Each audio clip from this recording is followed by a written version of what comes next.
So let's have a look at what this all means when we put it all together. We learned about the half steps and the whole steps, and we learned about the notes on the piano. Check out this image. So what you see here are the notes on the piano with the white keys labeled. And I want you to notice something that's weird. Notice that sometimes there are two white keys that don't have a black key in between them. That happens between the notes E and F, and also between the notes B and C. So what we have there are what are called natural half steps.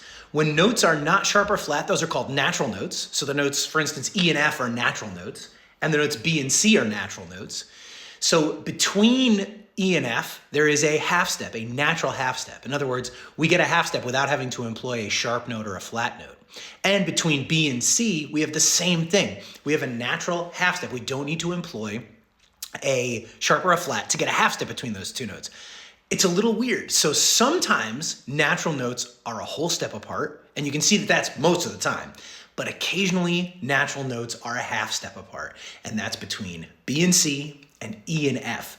If you can remember that, that will help a great deal in terms of naming notes on the piano, understanding how half steps work more generally, and finding notes on other instruments. We're actually going to take this next time and employ this to fretted instruments. So if you play the guitar, the ukulele, the electric bass, any of those, we're going to see how this all lines up on a fretted instrument like that. So see you next time.